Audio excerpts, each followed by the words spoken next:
Welcome, everyone. Thank you for joining us for our next webinar in the LEAF series. We're really excited to have Carol and Karen with us again today. We're going to be focusing on gaining control of your business in today's webinar. My name is Mike from the New Hampshire Small Business Development Center. You're going to be hearing from me throughout this webinar in the chat, asking about questions, as well as introducing our speaker for today. Carolyn, can we move to the next slide, please? The New Hampshire SBDC is a statewide organization here in New Hampshire. The main thing that we provide is business advising to businesses just starting out up to 500 employees. We are the leading business resource for advising and education for small businesses here in New Hampshire. We provide high quality business advising that is confidential and at no charge to businesses across the state. We do have 3 regions that we focus on, the Southern, Seacoast, and North Central region. We are able to provide our services at no cost to businesses due to the support that we receive from the Small Business Administration, the New Hampshire Business and Economic Affairs Office, as well as the University of New Hampshire, and we are housed at the Peter T. Paul College of Business and Economics at University of New Hampshire in Durham. Can we move to the next slide, Carolyn? The SBDC is unknown to many, but we fly behind the scenes and have an immense amount of impact all over the state of New Hampshire. In the last year, we've had 254 million of total annual economic impact. We assist thousands of businesses each and every year. We help them start businesses, create jobs, retain jobs, help them with financing and raising capital, and many, many other things. Businesses come to us for all sorts of growth-related questions, challenges that they're facing, and even to the point when they're ready to exit their business. So we help from the very start through the end of the cycle in exiting their business. Carolyn, can we move to the next slide, please? Here at the Small Business Development Center, again, our main focus is on our business advising that we provide to thousands of businesses throughout the state, all day, every day throughout the year. But we provide all kinds of other services as well, such as the New Hampshire Export Accelerator Program. We have the LEAF program, which is part of this webinar series that we're offering here. If you haven't checked out the LEAF program, it's absolutely amazing. Definitely check in with your business advisor if you're interested in checking it out. It does provide 5 hours of consulting services that focus on the areas of legal or finance and accounting. We also have other programs such as our cybersecurity initiative and our matchmaker program. And then we have programs that we partner on at the University of New Hampshire, such as the MBA capstone projects and Boise Digital. If we could move to the next slide, Carolyn. All right, perfect. Before I turn it over to Carolyn, I'm going to just introduce her. Carolyn Karen is a CPA and fractional CFO from Merrimack, New Hampshire. She has 34 years of experience ranging from auditing financial institutions and governmental entities at KPMG to accounting for investment firms across the world at Melanson Health and Company. Together with Michael, her husband of 35 years, they have raised 2 beautiful children who now reside in Merrimack, New Hampshire and St. Petersburg, Florida. Their fur babies, Gina and Beans, keep life interesting. Carolyn's firm, Do What You Love Accounting, Inc., helps service-based businesses surpass their goals and excel through exceptional accounting services and out-of-the-box thinking. Their belief is that business and accounting should be fun and inclusive. Carolyn's burning desire is to help others make their dreams come true, saying, I've already accomplished several of my dreams, now it's time for me to help others. I want to go ahead and turn it over to Carolyn for today's webinar, Gaining Control of Your Business. Without further ado, here you are, Carolyn. Thank you so much, Mike. I appreciate that really good introduction. So I notice that most of you are off camera. I encourage you, if you'd like to come on camera. This is hopefully going to be an interactive presentation. And I also encourage you to grab either a piece of paper or maybe a blank Word document, because I am going to be asking you to write some things down and think about where your business is. So we're talking today about gaining control of your business. To some extent, everybody likes to have control of something, right? And we've all been in that situation where we've been out of control, either in our business, in our personal lives, or through something that we have no control over ourselves. So the running joke with me is I'm only 4'10". And so I tell everybody I hate heights, and that's why I'm so short.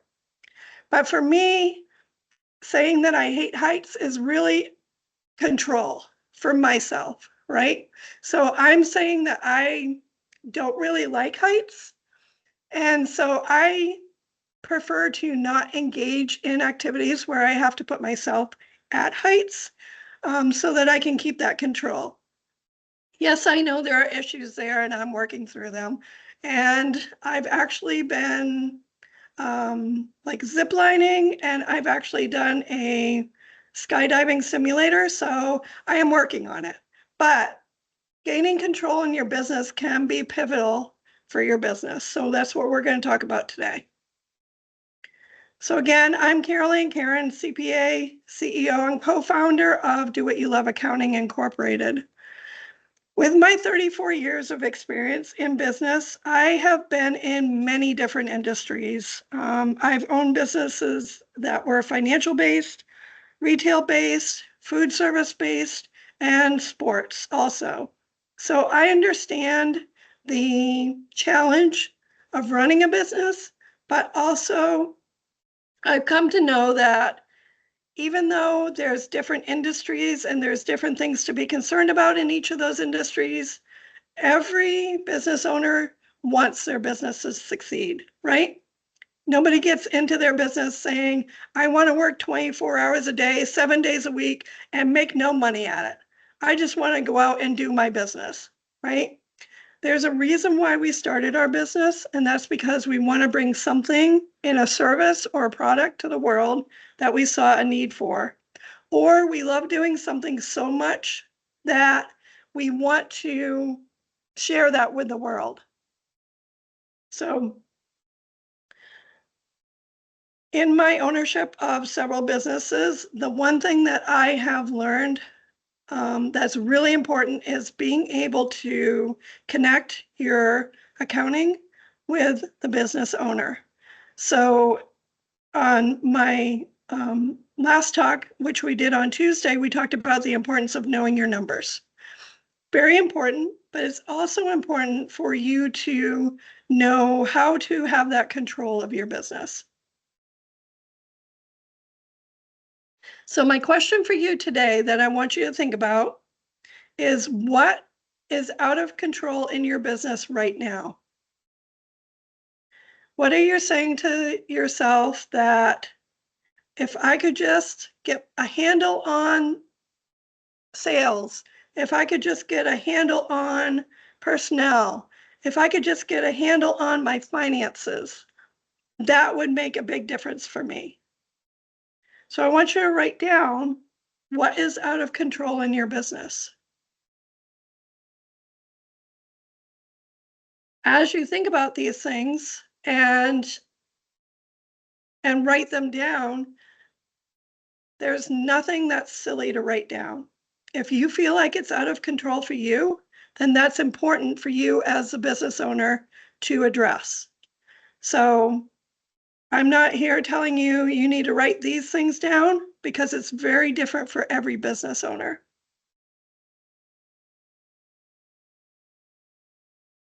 So of that list of what you wrote down, for each of those items, what would be your definition of control for each of those items? I'll give you, for example, many business owners feel that their finances are out of control. Either they don't understand what their finances mean, they don't think that they're organized, or They just don't understand what they should be doing to keep track of their finances. So if finances are out of control for you in your head, what would be one way that you could gain control? Maybe when the recording comes back, you could go and listen to my session from Tuesday, your business foundation. I gave a lot of information there, how to gain control of your finances. Maybe gaining control of your finances means sitting down with your Leaf advisor or your accountant and asking them the questions for what you don't understand. So those are just some examples. So today, I want to go through with you 4 keys that I've learned over my years in business that have helped us gain control of our business. We've also taught these to our clients and seen great results with them really embracing these 4 keys and making it their own. So as I talk about these items, I want you to think about, how does this apply to my business? One good thing about being a business owner is you get to say how your business operates, right? So I'm not putting anybody in a box or telling anybody that they have to do it like their neighbor, or telling you that just because the industry does this, that you have to. I want you to really think about, how can I apply this to my business to drive my business forward? So the first thing that I want to talk about is staying organized. I, naturally, being an accountant, am a very organized person. And one thing that really drains my energy or makes me feel like I'm out of control is when things aren't organized. So for me, it's really important for me to keep both my business and my environment very organized. Your business cannot succeed to its potential if you're not organized the way that it works for you. So something that works for me for staying organized may not work for you, and that's okay. Just find the way that works for you that brings that stress level down. What do you need to have laid out at the end of the day so that you can be successful the next morning? Right? Do you need to have your calendar laid out? Do you need to have your tasks itemized? Do you need to know that tomorrow is a client-facing day, so you're going to meet with a lot of your clients that day? Or do you need to know that tomorrow is an administrative day? What do you need to do the night before to organize yourself or get yourself in the right mindset for the next day? So for me, in my business, I'm a very visual person. So we work with an online board called Monday.com, and all of our clients and all of our tasks for all of our clients are in that board. We have it set up so that at the right time of the month, a task that needs to be done will pop into that board and will let us know that it's time to do that task. For me, that's important because that's the only way that I can keep track of who needs us when and what we need to be doing to help them.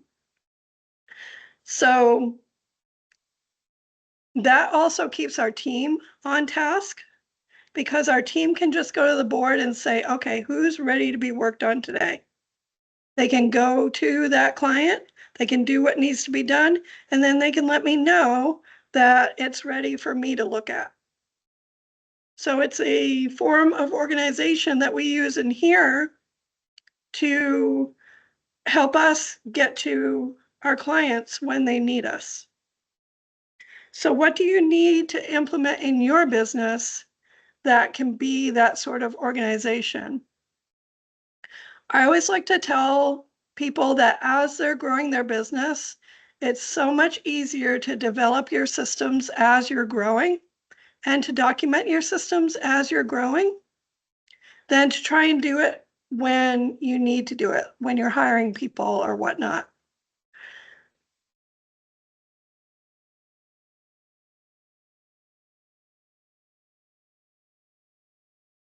Okay, so number 2 is something that I see every small business owner needing to learn, and that's to pay yourself first. In my introduction, I mentioned that no business owner gets into business to work 24/7, to not make any money, and to just be burnt out, right? One way to stay organized in your business is to pay yourself first. By setting that money aside and giving yourself the paycheck before you pay your expenses, you're telling yourself that you're important, right? And you are important. As the business owner, you are so important because without you, what happens to your business? What happens to your clients? What happens to the product that you're selling? So you need to make sure that you're paying yourself first.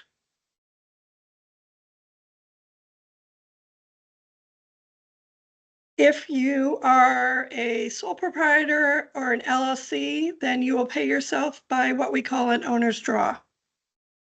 So that's just taking money out of your business and putting it into your personal account. If you're an S Corp or a C Corp, then you can put yourself on payroll and you can pay yourself that way. That way is the easiest, right? Because payday comes, you get your paycheck, boom, you've taken money out of the business.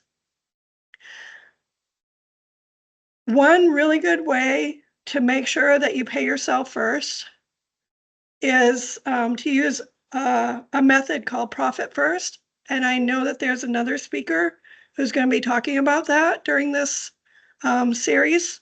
So I'm not going to get into that. I'm going to let him take you through that. But that is a really good way of making sure that you set that money aside.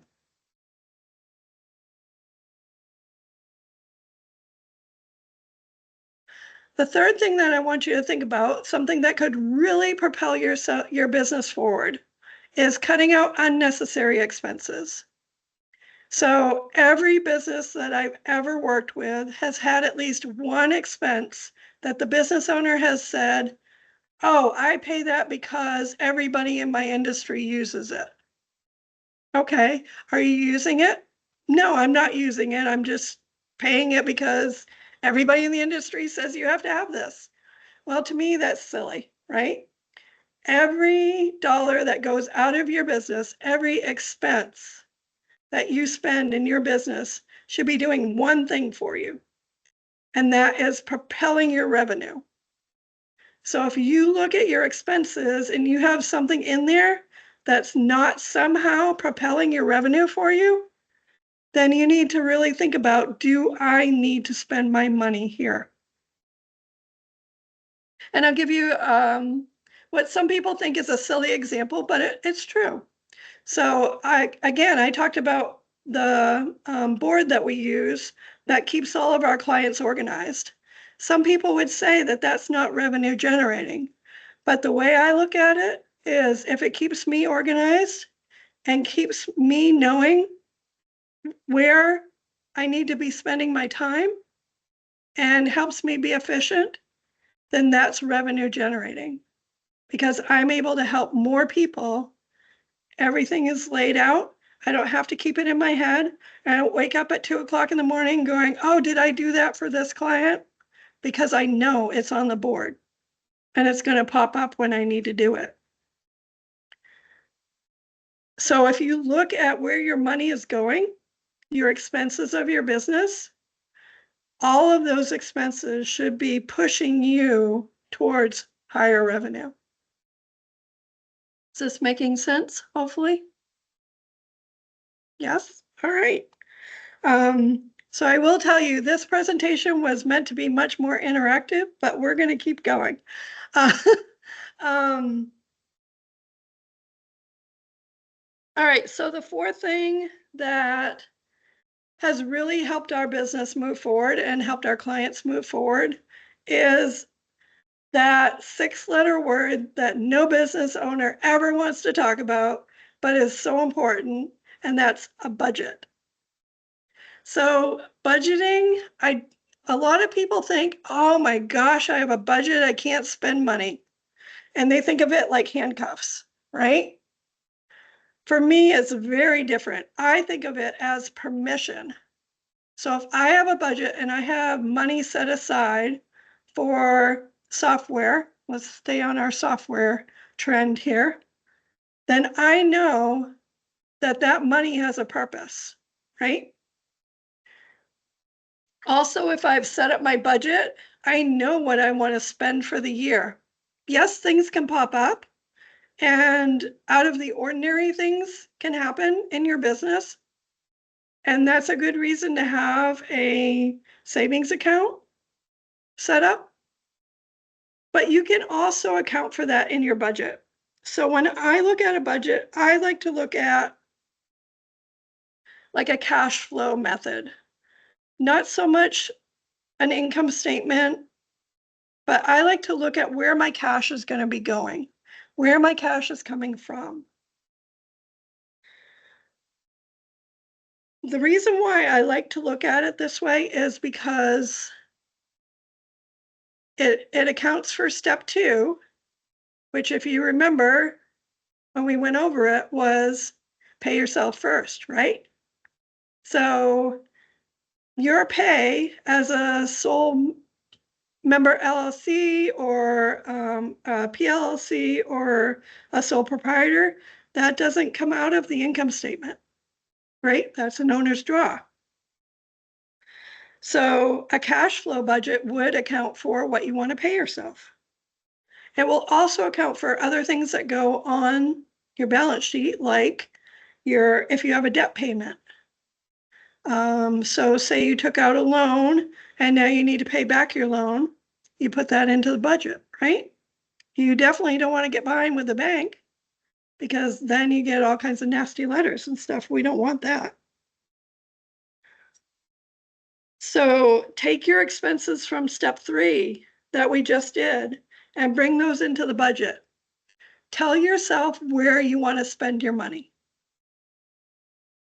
And I'm giving you permission so that if things change during the year in your business, you can change your budget. Imagine that. Like, it doesn't have to be rigid. It doesn't have to be handcuffs. Remember, these are all tools to help you run your business. So you use these tools how your business needs you to use them. One thing that I like to point out is just because somebody in the industry says that you have to do it, doesn't mean you have to do it. You know, take that advice with some grain of salt and, excuse me, if it works for your business, then implement it. Same thing with everything that we're going over here. If this works for your business, go for it. These are just the 4 steps that have really propelled our business forward. So I like to share them with the world. Because if I'm keeping all of this information to myself, then I'm not helping people. And that is my desire. So when you're making your budget, think about your expenses, think about your debt, think about if you need to set up an emergency fund. So all of that should be in there. With your debt, a lot of business owners that come to me are trying to get out of debt. They're trying to pay off their loans or their credit cards or whatever. The easiest way to do that is to stop using it. So if you have a credit card that you're trying to pay down, stop using it. Look at that budget and see how much can I pay to that card every month? And then how long is that going to take me to pay it off?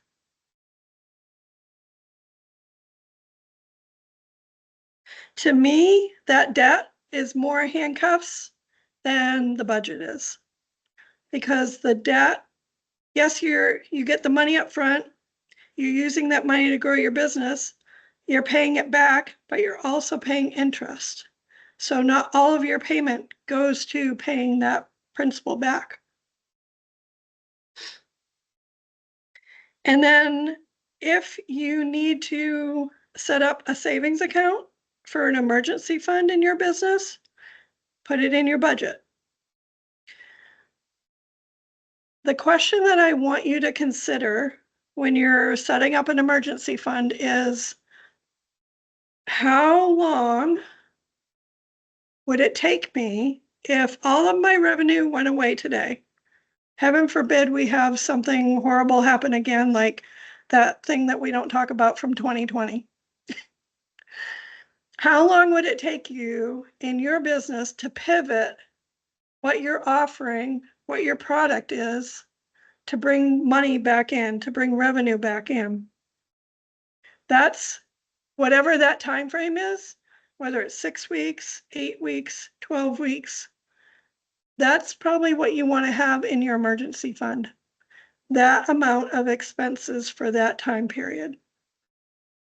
So say, for example, something happened and no money was coming in. I think for me, it would take me probably 4 to 6 weeks to really come up with a new product that I could get out into the business world that could start bringing revenue in. So for me, a good emergency fund might be that 6 weeks. But here's the key, right? If you determine what that emergency fund should be and you look at it and you think, I don't know, that makes me nervous. Like, I think I want a little bit more. That's okay. I give you permission to make it more, right? Because this is what is working for your business. For our business to really thrive, we as a person, we as a business owner, need to be very grounded in what our business is doing.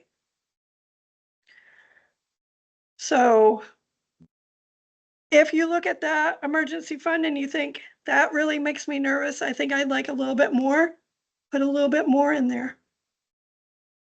Once you're to the point where that emergency fund is good, and again, you're not waking up at 2 a.m. and thinking about, oh, I need an emergency fund. Your business is going to get propelled forward because you're more comfortable with where your business is. Our business is only as good as we, the business owner, are. So if we are here, our business can only go up to here. If we are more comfortable in our business, then there's a little bit of room for our business to come up to where our comfort level is. If we, again, get a little bit more comfortable because of anything that you wrote down in the beginning that now you're gaining control over, then your business can rise to where you are. Your business is a mirror of you. And that's something that we teach that not many financial professionals will tell you. But once you get comfortable with that, then you'll see your business making strides moving forward.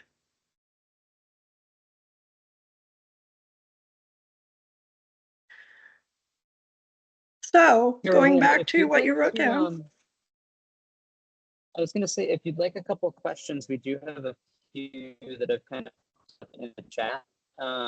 Sure. And if Aline or Jenna, if you want to unmute and ask Carolyn specifically your question, you certainly can, or I'm happy to do so for you. Yes, because I haven't been paying attention to the chat. Sorry. So I've been a sole proprietor music person. I've also been a director of nonprofit community music schools in the past, but I'm trying to set up a for-profit school LLC, and my daughter is going to be joining me in the fall. I guess my thing is whether or not I've always paid people on a W-9 kind of independent contracting. People came and taught for me, and just they came and did their hours and they did their own taxes and all that kind of stuff. So I didn't know she wants to be kind of continued on a W-2 from like how she's getting paid at another school. And I have never done that. So I'm a little bit nervous about kind of, I don't know. I just thought I'd ask you, you know, if there's a one or better or the other, you know, that's better for me to do, and, or does it matter? I just was wondering if you could put my mind at ease a little. Yeah, definitely. Sure. I'm happy to talk about that. And thank you for the question. I really appreciate that. Okay, so the difference between a W-9 or an independent contractor and a W-4 or a employee, Mhm. right? The difference is really control. So this is a great question for this presentation, right? Because we're talking about that control. So with an independent contractor, they tell you, I can come in and teach these classes at these times, and that's my availability. And I'll bring all of my own supplies and I'll help you get students. And, you know, so they're really contributing to your business, but through themselves as a business owner themselves. If your daughter is coming in and going to be helping you and you're like, okay, I could really use help, say Monday through Friday from 5 to 8, because that's when we're the busiest, or, you know, Saturdays from 12 to 2 or whatever works for you, that's more control on your side as the employer. You're telling them when you need the help. And you're going to provide whatever they need to do whatever it is that they're going to help you with. Say they're going to do some administrative tasks, you know, at the front desk or answering phones or whatever. Those are all supplies that you're going to provide them so that they can do their job. Mhm. So those are really the two big things: is control, who's telling you when they can work and why and how, and whether they're providing their own like not accessories, you know, like tools and stuff like that. So that's, does that So help? yeah, I just wondered, like, is there any, I know with the school that she teaches at, they have like something called Mind Body or some kind of other entity that kind of does all of the, I guess, equivalent of ADP kind of stuff that I know nothing about, like kind of exact. I've always worked directly with accountants, you know, to kind of manage, you know, my stuff, and then the other people do their own thing. So I guess, how is that different? I guess when you have a W-2 or W-4 kind of employee, I guess, what are my responsibilities kind of that are different? I guess, is there anything that I need to, I don't know, I guess, assess as to whether I just say, hey, no, I can't do that, or you just can do an independent contractor thing because you're, you know, or I don't know. Is there? Yeah. Yeah. So if you decide that they are going to be an employee, Mhm. then you would need to get what they call a federal employer identification number, or FEIN. And your the SBDC can help you with that if you need help with that. And then for me, I find the easiest way to have employees is to have a good payroll company. Okay. So your payroll company will help you file all the paperwork with the state, get you your state identification number. Once you have your FEIN number, and they will remit all the taxes for you. They will collect all the taxes, and then it just comes out of your checking account. Okay. Yeah. Okay. And if you need recommendations, I'll put up my contact information. I can help you with that. Or, yeah, Okay. Mike, did you have something that you wanted to say? You look like you wanted to say something. No, this is a great question. So feeling like you still have that sense of control even when shifting over to do something different. So that was really, really great. I just wanted to make sure that we also touched on Jana's questions too, Yes. as they pertain to this. So with regard to like the 4 points that you highlighted, they're all really great. But do you have specific recommendations on what to consider as you go down the list? And an example that Jenna had shared was, how can you more easily uncover unnecessary expenses? Or are there any recommended tools for budgeting? How would you go through the list, and any specific recommendations that you have as you're going through? Sure. So let me go back. Okay, so staying organized again. So I gave you the example that we use, right? Monday.com, which is just a board to be able to say, okay, this is my priority. That works for us because we try and be as paperless as possible. But when we first started getting organized, we didn't know what we needed. So we started with paper on the wall and said, okay, every client gets a piece of paper. Now, what do we need to do for them? And we would physically move the piece of paper on the wall so that we knew where they stood. So in the beginning, we really didn't know what we needed. So we kind of developed that system first and then found an online system that did what we were doing on the wall. So we didn't have to repaint all the time because we were tearing the paint off the wall with the tape. So again, it just depends, and it depends on your mind also. I know not everybody is as organized as my mind is. So it depends on what works for you. For paying yourself first, I would definitely attend that. Has that happened yet, Michael, the Profit First? I think that's after me, right? The presentation for Profit First. I believe that's coming up next week. Okay, so yeah, I would definitely attend that presentation, or at least listen to the replay.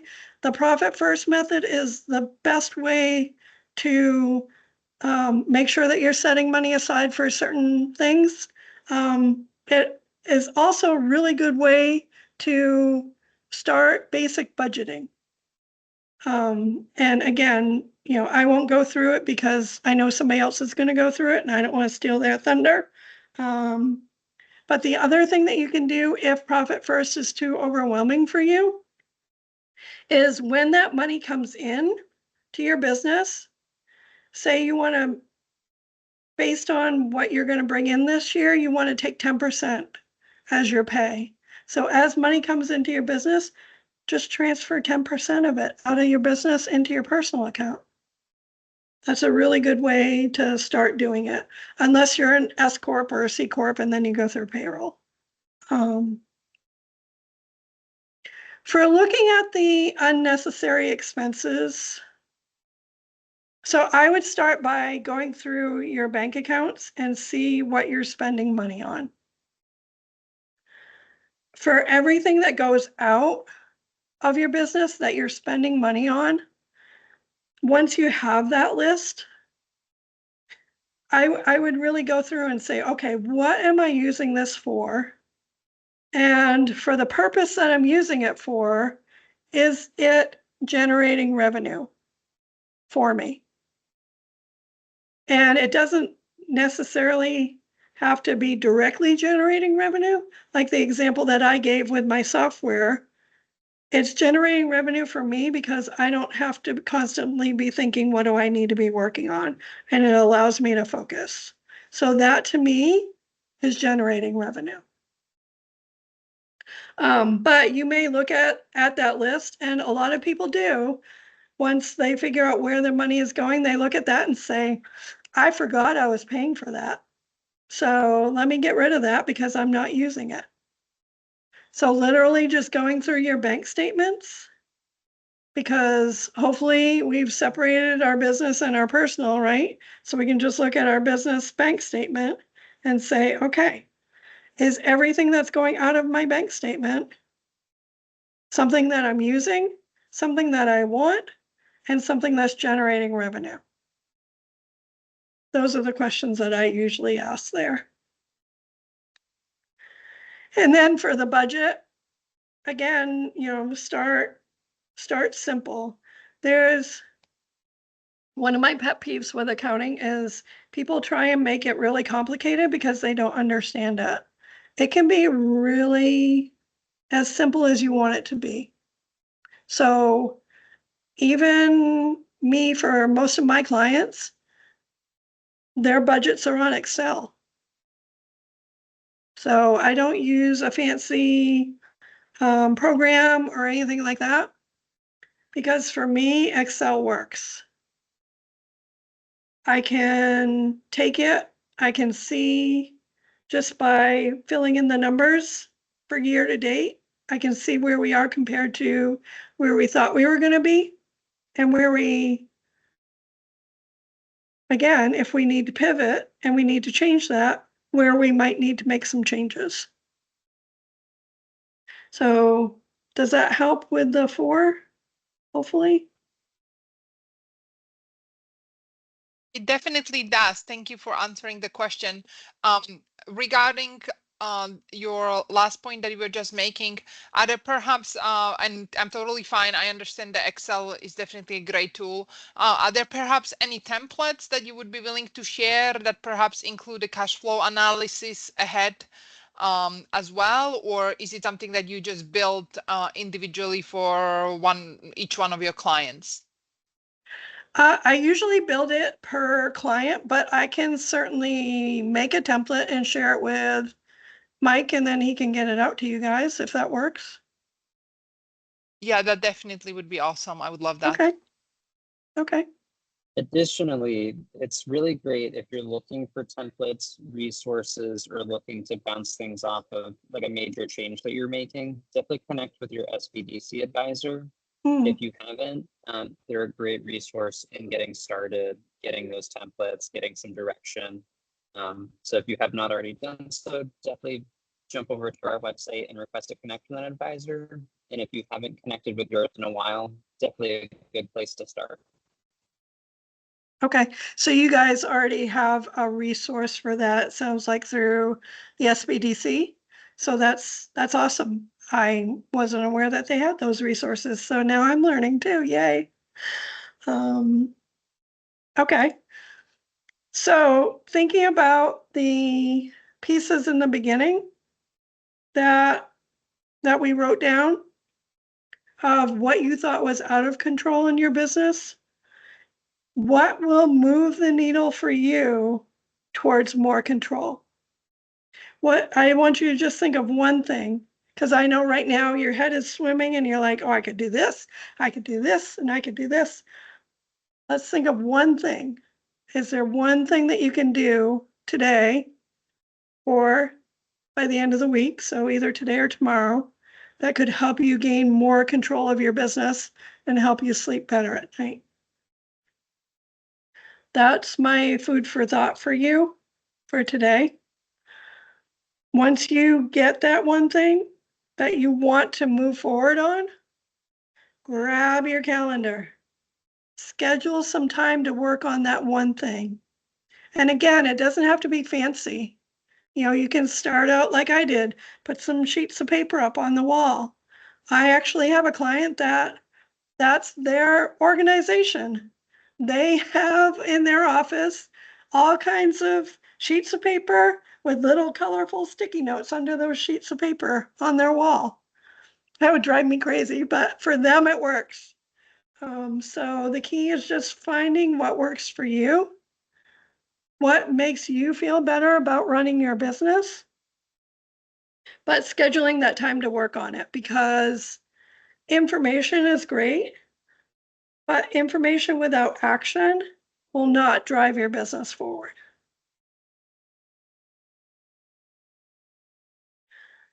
So that's what I have for today. Were there any other questions that I missed in the chat that you guys would like to ask? We still have a few minutes. And it doesn't have to be about today. If there's something else that you want to ask a question about, financial related, happy to help. And I don't bite, as you can see. Carol-Ann, that was wonderful. Thank you so much for presenting today. It does look like we have some stuff bubbling up in the chat. But I love the 4 points that you outlined for today. The staying organized piece always seems super huge when I'm interacting with clients at the very start of, getting connected with an advisor, and the recommendation of, starting right out the gate, getting organized right as you're getting going is great. Do you have any suggestions for kind of dialing things in if you've been operating a business for a while and you're looking to take the chaos and make it more organized? I think in that case, I would start with something that would be revenue generating, but also basically if it's been bothering you, then it probably needs to be organized. So if it's bothering you, it's not working for you, right? And we talked about our business and ourselves mirroring. So if it's bothering you and it's dragging you down, it's going to bother your business and drag your business down. So for me, I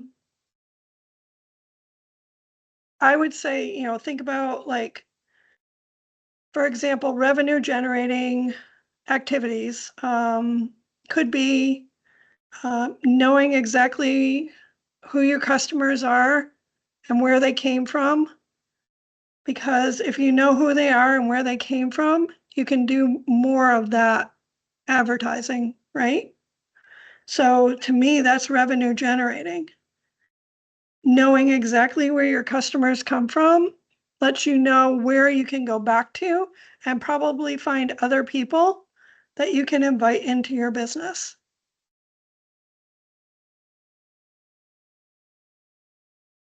Just one example. That's great. That's great.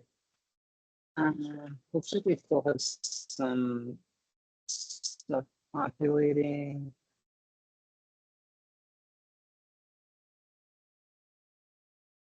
So yeah, Elaine asks, I'm more familiar with FileMaker Pro than Excel, but I can make Excel sheets from.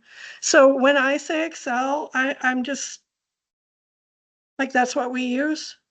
I'm not familiar with FileMaker Pro. So if that works for you, again, great. I haven't even heard of it. So again, I'm learning, yay. But yeah, if that works for you, great.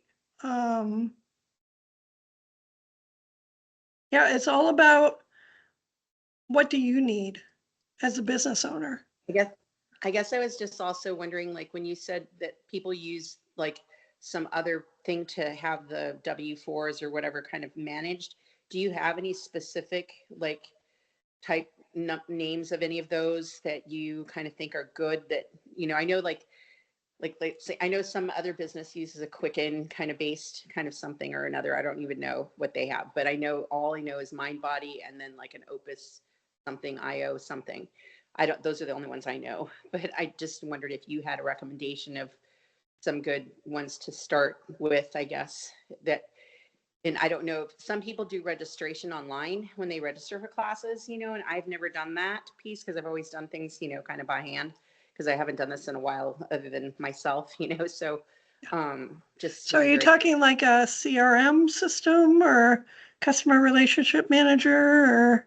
Yeah, it's like something like for instance, the school I work at, they have like everybody kind of pays through this one system, and then they kind of manage the teachers kind of through that as far as their payments, go and that kind of thing. I just wondered if you had specific recommendations of certain platforms for those that I could check into to kind of investigate, I guess.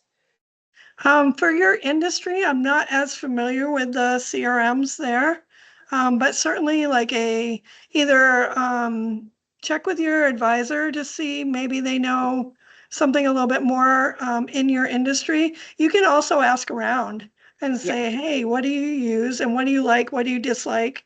But ultimately, most CRMs you can get a free trial of. and go ahead and like plug some clients and stuff in there. I know there are CRMs out there that can do like the scheduling of classes, the registration of classes, probably the paying of like the teacher, the instructors or whatnot. But again, I'm not as familiar in your Okay. industry with those. I But appreciate it. That's fine. I'll yeah, check it more. that's what I would do. I would Google and Right. I would ask others and just ask for that 30-day free trial, for the ones Okay. that you think you might like. Okay, thank you. Yeah. Yeah, you're welcome.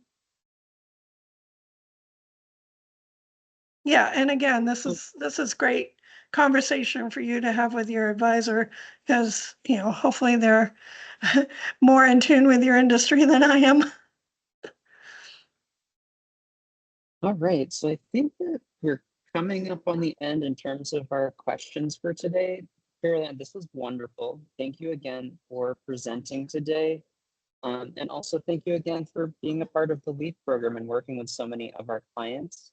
For those of you in attendance today, thank you for joining us. I hope you got a lot out of today's presentation. We do have a number of webinars continuing in this series next week, so stay tuned for that.